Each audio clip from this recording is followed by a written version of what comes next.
If I could describe my experience with psychosis, I'd liken it to reading a dark fantasy book.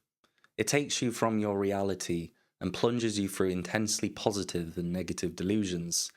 But at the end, the author decides to tell you that it's all been a dream, and you just feel depressed because you've wasted your time reading it. Over the past 3 months, I have not been in this reality because I was in what I perceived to be a different world, a new reality that could only exist within fairy tales and stories. I experienced a string of delusions, disordered thoughts, and hallucinations that started with a bunch of unhinged social media posts, the deletion of both my Instagram and YouTube accounts, and ultimately 3 hospitalizations. Whilst I don't have a diagnosis yet on why this happened, what it is, I do know how it started, some of the experiences I've had, and what life looks like post-psychosis as an autistic adult. Psychosis occurs in around 1 to 3% of people at some point in their lives, something quite rare, but the interesting thing is it's more common for autistic people to go through too, around 3 to 6 times more likely from what I've read. Although psychosis can be the result of diagnoses like schizophrenia, it's not exactly the same thing. Psychosis is a symptom of disorders like bipolar and severe depression too, but it can also be drug-induced. For me, it started with a paranoid-like delusional and manic state that I got into after researching British politics and using medical marijuana. I started to read between the lines of what political YouTubers were saying to me and interpreted that there must be a civil war in England, specifically on Wednesday. Wednesday being the Netflix series, which I believed was a program designed to teach me about my situation and tip me off on what would happen. I became extremely paranoid about myself and my girlfriend's safety, believing that people might be inside the walls, stealing from us and abusing us in our sleep.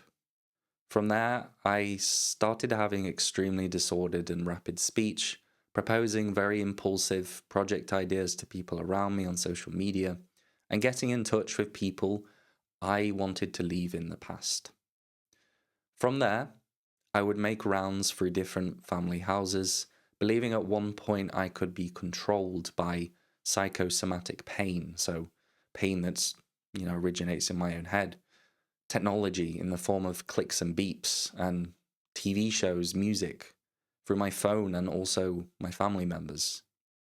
I was admitted voluntarily into a mental health hospital where I believe at one point that there genuinely was a matrix that I was a part of, going through different trials, balancing blue and red things to reach a point of neutrality between the two as someone who has just been pulled out of the matrix, per se. At my first hospital visit, I received threatening and uncaring voices telling me criminals were within the hospital, that they ran the hospital, and that they abused me in my sleep whilst the meds that I was given put me into a trance-like state. There were a number of delusions that I fell into, believing I could communicate with Rick from the Rick and Morty TV show using the autocorrect on my phone. So like tapping the third option was sort of like a neutral voice for me. I also believe that families were collective entities, and that I was put through tests to see how I would act in the extremes of emotions. I don't particularly know why I started to hallucinate colours, particularly the colour indigo, which I followed for a while around the hospital after a few nights of insomnia, and I believed if I whistled 3 times, in that moment, if I was in the moment, that I could calm and set the world right, because I believed that there was like a war going on. Getting my blood test, I was asked which colour I was, and I chose indigo, and immediately the world outside started turning extremely stormy and dark and thundery, like something off Life is Strange, until I said that I was the colour blue. Over time, in and out of hospital, in and out of the next hospital, I believed that I was spreading darkness and sin through my family by sharing certain rules and manipulative tactics each of them used on me and on each other. Safe to say these weren't real, but they felt real to me at the time. I seriously believed that I was part of a family-owned criminal organization that was operating under a Matrix and Naruto-filmed world. That you could literally use taps, music, and noises and hand signs to control people. In the next hospital, due to the inclusion of these heart rate monitor systems called oxy alerts, basically sort of read your blood pressure and your breathing rate and would alert the staff if something had changed. I believed that the only way that I could escape was by being calm and speaking to the right people, or by figuring out a riddle to open a safe and force myself out of the hospital. At this point, I believed it was kind of like a test, and sort of like the game Portal. Safe to say that even despite the abuse that I thought I was going through, I was never aggressive to anyone but myself, meaning that in the heat of fight and flight, I chose to not hurt people, which definitely told me a lot about who I was as a person. I also called the police around 4 to 5 times one night after I believed a guy in the hospital was trying to defeat me in a Yu-Gi-Oh sort of dueling chess game battle of manipulation of the staff team and the family that I called. All of this through what I believed was a tampered and controlled phone, somewhat off the series Cyberpunk. Like I had some kind of phone that if I changed from aeroplane mode to Wi-Fi to 5G, that it impacted who could see me and who could find me. And it also, very much changed the behavior of people around me in my eyes. So I thought that I had some kind of superhuman techie phone that was bugged and had some kind of power. Before my third and final hospital visit, I started trying to reconnect with friends who I believed my family was controlling and bribing to talk to me, and who would eventually try to hack into my phone to gain control over me. I would watch TV shows, movies to try and figure out what was real, basically by witnessing the reactions that other people had to scenes and reading their body language, the amount of taps that they did or the sounds that their body made, because I thought that that gave an indication of what was real, and it was never good. Eventually, I started believing that I could literally communicate and talk to both birds and dogs, particularly the crows, and that I was teaching them my human language and tactics in order to fight the control of technology. Because I literally thought that the government were trying to control me because I had this amazing power that I could transmit every single thought and every single image to the entire world. I would walk around supermarkets and think that they were playing advertisements above my head in order to transmit my thoughts to the rest of the world.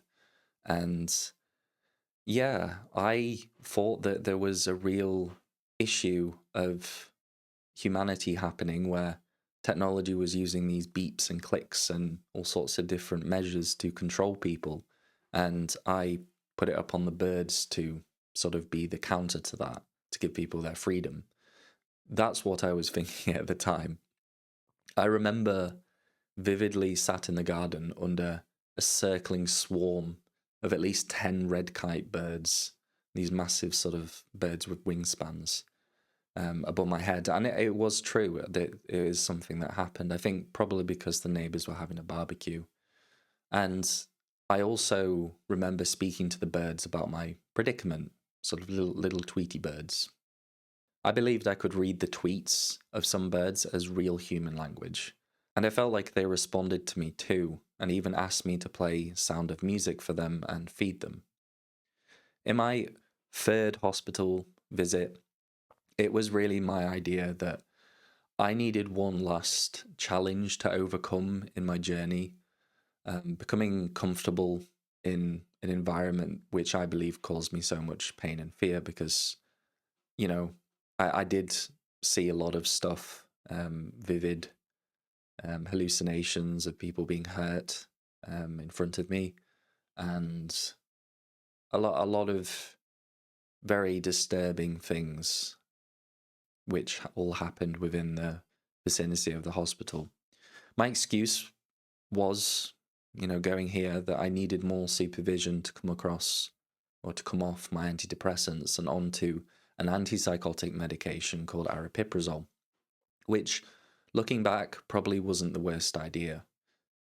Gradually, over time, my thoughts became a lot more clear, more grounded, but I still wasn't really myself until I reconnected with my girlfriend and started speaking more about my delusions and hallucinations. After that, they started to fade quite a bit. There is a lot to this 3-month saga and story that I could talk to you about extensively, but I'm going to have a little bit of a look through my Psychosis book and give you an idea of the kind of headspace that I was in. So, when I followed colours, I believe that it represented a mind state of other people, what mind state they were in, from blue, red, purple, pink, grey, orange, yellow, brown, green and brown and black. Sort of a numbered hierarchy that allowed people to assemble in groups and allowed control from people who were higher than them. God, I can't speak today. People like the government, criminal organizations. I still sort of saw this whole thing through sort of semi-matrix kind of perspective at this point. I believe that there were different rules to how families exist together, either in groups of 3, as sort of a cycle of these colours and numbers going around in a circle. Love versus hate, good versus evil, and of course nature versus machines, which was the last sort of idea that I had about the world at the time. I thought that people's bodily reactions, clicks that they make with the joints, or breaths, or rumbles in the stomach, indicated responses to the thoughts that I was having. I now know that this is commonly referred to as thought broadcasting, where you think that other people can know what you're thinking, like you can broadcast your thoughts to other people. I also thought that I could tell the future through my drawings, and I even started believing I was Jesus Christ at one point, because I swore that I could manipulate and speak to the entire world, that the earth itself was communicating with me via noises of the wind, and I also thought that I could control the weather at a certain point too. I literally had conversations with what I believed was a mob, sort of a football stadium of people outside, all communicating with me as one giant collective entity and proving themselves to me by sending me a Pokemon Go gift. What I experienced was a mixture of persecutory and grandiose delusions, essentially, which, when I speak out loud, I have no idea how I ever believed them in the first place. They were persecutory in a way that people around me in public, at psych wards, and even within my family, would tell me under their breath that they were attempting to end my life, to abuse me or humiliate me in some way. I'd go out walking in town and hear people saying intrusive things about my life, about what I was worried about what I was thinking about, every single place that I went. There were also grandiose delusions in that I believed I could transmit my thoughts. At the start of my psychosis, I thought I was like a receiver, that I had been altered in my time there, kind of like the Black Mirror episode, like my brain has been spliced with AI technology, and that I was some kind of new human, and I could receive the thoughts from people around me. And then eventually it sort of got to a point where I felt I had more power and that I could thought broadcast, essentially, and control people using numbers, hand signs, and noises. I hallucinated hearing very intrusive thoughts, as I said, in public, private spaces, hospitals, that they were going to do horrible things to my family and myself. They told me about intimate details that only I would know from my family and my girlfriend.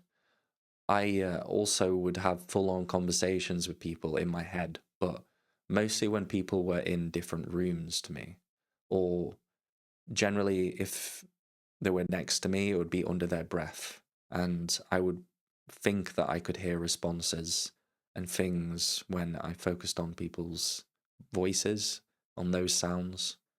Um, it appeared to me like people were responding to me. I saw some awful things like people being damaged. I felt pain and abuse that was entirely in my own mind, and I had visions of things that absolutely never happened. It's safe to say that my experiences have changed me in a lot of ways, but what about now? You know, what is life like post psychosis?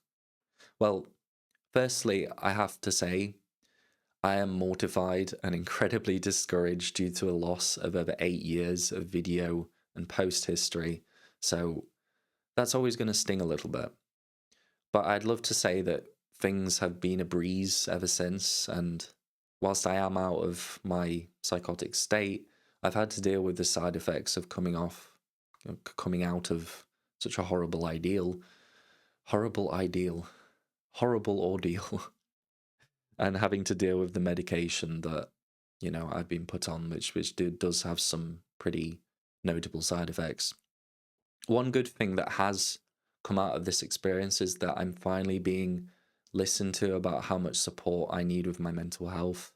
I've now got a great team who are working with me regularly to find me a way back to feeling normal or happy or healthy.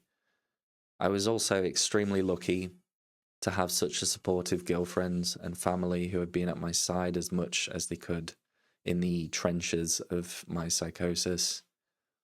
I don't know if the future is bright for me, honestly, and I don't know if content creation is still the right thing for me to do, but I'm always trying to stay as strong as I can, and I'm always willing to try again. If you found my experiences interesting or, God forbid, relatable, I'd really love for you to like, subscribe, and get the word out that I've got a new channel. Any help re-establishing myself or guidance you can give me at this time would be massively appreciated. But on a final note, I just want to say thank you for listening to my story, and I hope you're well.